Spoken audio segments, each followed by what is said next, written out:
Olá, sejam bem-vindas e bem-vindos ao nosso curso de adoção. Eu sou Sávio Bittencourt e o curso está inteiro lá no nosso canal. Você pode se inscrever, curtir e compartilhar com quem você quiser.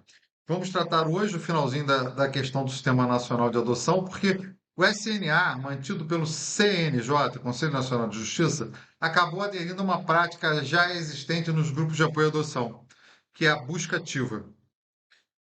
E esgotadas as possibilidades de encontrar dentro do SNA pessoas para o perfil daquela criança, e há milhares de crianças que não encontram nenhum habilitado dentro do perfil, que tenha o seu perfil dentro do cadastro de habilitados do SNA, ou seja, nenhum dos adultos lá habilitados quer aquela criança com aquelas características, ou adolescente, e sobretudo isso acontece com os adolescentes, com o grupo de irmãos, com crianças com deficiência, com crianças com algum tipo de enfermidade grave. Avançou-se muito na adoção interracial, né? Tem se avançado na adoção tardia, mas ainda há grupos que necessitam de muita política pública de convencimento dos habilitandos para que sejam efetivamente adotados. Então, o Conselho Nacional de Justiça, recentemente, ele editou a portaria de busca ativa. Recentemente, que eu digo 2022, né? Essas coisas em direito são recentes, né? São coisas tecnológicas. A ferramenta dentro do Sistema Nacional de Adoção de busca ativa. Isso se fez através da portaria CNJ 114 de 2022. Através dessa portaria, através dessa busca ativa, os pretendentes à adoção interessados podem ter contato com fotos, com vídeos e com escritos, enfim, informações mais pessoais das crianças e adolescentes disponíveis para adoção. Isso me alegra muito, porque os grupos de apoio à adoção foram muito perseguidos quando começaram com a busca ativa, para atender crianças de verdade que estavam necessitando. Era informada por promotores de justiça, juízes de direito, integrantes de equipe técnica, dirigentes, querendo uma solução para a vida da criança, e as pessoas passavam a procurar. Olha, não dava o nome da criança para respeitar os sigilos, mas dava as características. E muitas vezes esses grupos foram perseguidos pelo próprio judiciário. Com quem está dando essas informações? Por que vocês estão divulgando isso? É como se a criança fosse uma propriedade do judiciário que tivesse que ficar varrida para debaixo do tapete, né? Quem viveu historicamente esse momento tem muita alegria de agora o próprio judiciário ter a sua ferramenta nacional de busca ativa, legitimando todas as que já existiam, né? Vários tribunais de justiça avançados tinham lá o seu sistema de busca ativa. O Ministério Público do Estado do Rio de Janeiro tem sua ferramenta de busca ativa para que as pessoas tenham contato, para que as crianças não sejam invisíveis. Houve uma campanha liderada pelo Esporte Clube de Recife, do meu queridíssimo amigo, um dos criadores do ECA, né, o desembargador Luiz Carlos Figueiredo, que torce por essa agremiação, e a campanha era Adote um Campeão. E então as crianças disponíveis para adolescentes disponíveis para adoção que não encontravam nenhum interessado em nenhum cadastro, nem o municipal, nem o estadual, nem o nacional, entravam com um time de futebol de mão dada, né, e passavam a ser vistos, e dali surgiram algumas adoções absolutamente improváveis, muito amorosas, de pessoas que se dispuseram a ser família para aqueles adolescentes ou crianças mais velhas que estavam ali sem nenhum pretendente habilitado interessado nelas. Ou seja, a visibilidade fez com que elas fossem adotadas. Então, a busca ativa é essencial. Ela começou através dos e-mails, sem grandes fotos, sem nada. Hoje, obviamente, alguns lugares, inclusive, permitem que as imagens sejam veiculadas em lugares não só com os adotantes. Alguns dos elementos de busca ativa são feitos só para aquelas pessoas que já estão habilitadas, só elas têm contato, mediante requerimento, com esse material das crianças, com a imagem da criança, para tentar proteger a criança. Mas há outros que expõem a criança de forma mais ampla, né? Isso porque o artigo 50, parágrafo 4º do ECA já previa essa possibilidade. Sempre que possível e recomendável, a preparação incluirá o contato com crianças e adolescentes em acolhimento familiar ou institucional em condições de serem adotados, sob orientação e supervisão da equipe técnica.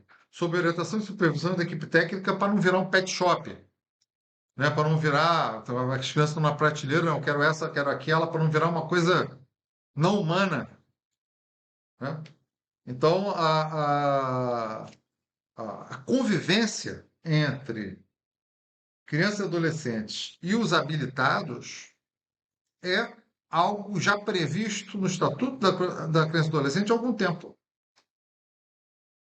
É claro que com cuidado e supervisão para as pessoas não prometerem mundos e fundos, não decepcionarem as crianças, não traumatizarem, não criar revitimização, etc, etc.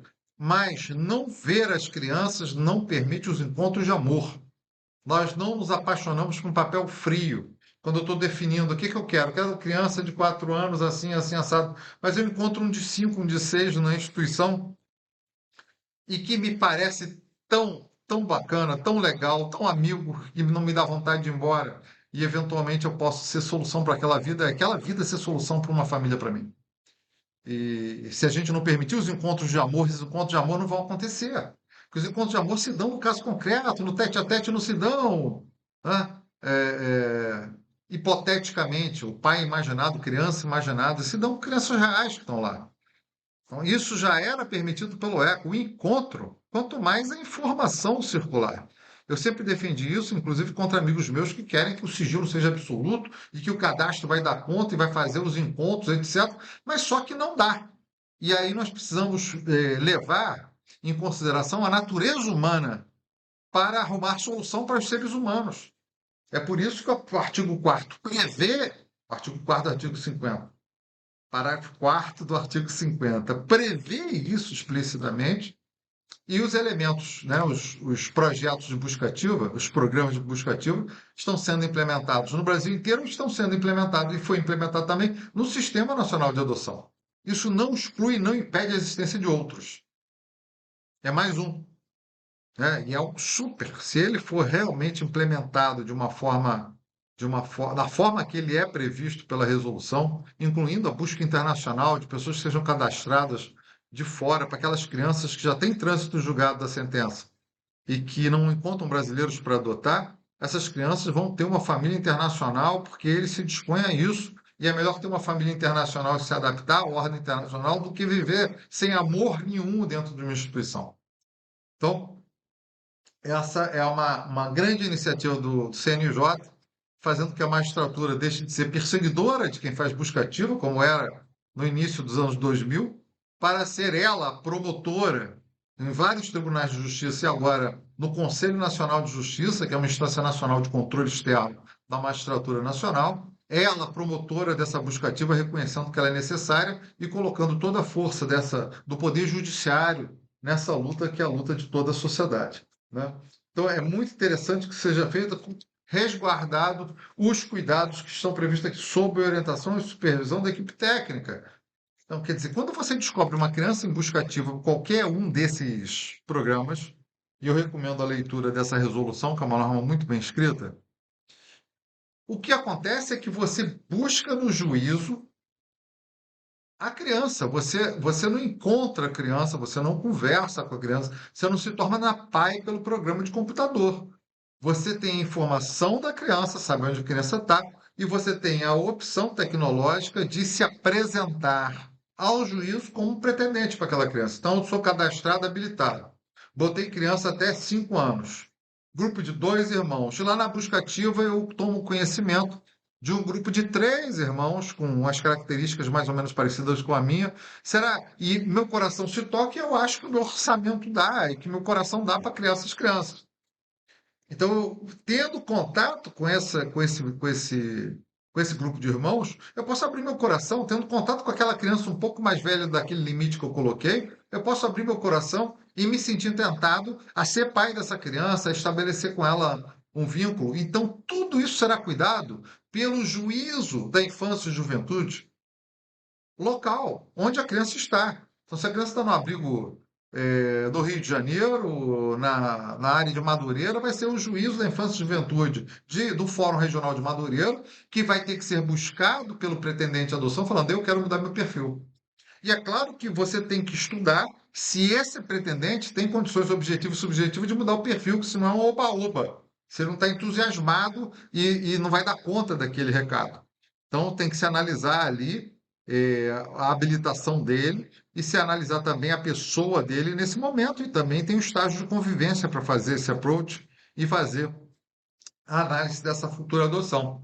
Mas o instrumento de busca ativa não é nada mais, nada menos do que buscar fora daquilo que já está exposto pelos habilitantes, o perfil que eles querem, fora daquilo que eles se dispuseram a adotar, quando aparece uma criança fora desse perfil, buscar alguém nesse grupo de habilitados do Brasil inteiro, uma pessoa que tem essa capacidade, que tem essa vontade e que eventualmente queira rever o seu perfil para adotar uma criança diferente daquilo que ele tinha imaginado antes, né? Então, é uma atividade extremamente importante que o CNJ agora regulamenta. Eu recomendo a leitura dessa resolução, que dá vida também, e já estava permitida, porque quem permite o encontro, permite também a busca. Pelo Estatuto da Criança e do Adolescente, no artigo 50, parágrafo 4º. Então, é necessário que isso se torne uma rotina. Eu acho que a sociedade civil devia conhecer as crianças personalizadas, para ser solução para elas, se não for de adoção, de apadrinhamento afetivo, de ajuda, de conversa, de prestação de serviço gratuito, de amizade. Nós temos muito a crescer nesse campo e manter as crianças escondidas não nos ajuda nessa solução. É claro que a sua imagem precisa ser preservada, ela não pode ser ridicularizada, nem é ético que se coloque ela como uma coitadinha precisando de ajuda, mas nós temos que ser pragmáticos no sentido de que a gente não se apaixona por quem não vê, a gente não se apaixona por quem a gente não sente, a gente não contacta, a gente não se apaixona por quem a gente não sabe da existência. E por isso a ferramenta de busca ativa do CNJ, que é mais uma, não é a única, mas é nacional e sinaliza para todos os tribunais de justiça a necessidade e para os ministérios públicos e para quem mais se dispuser de terem instrumentos autorizados judicialmente de busca ativa para que essas crianças não sejam varridas para debaixo do tapete da sociedade. Na próxima aula, continuamos com alguns assuntos interessantes, finalizando o nosso curso de adoção, que está chegando no finalzinho. Grande abraço e até lá!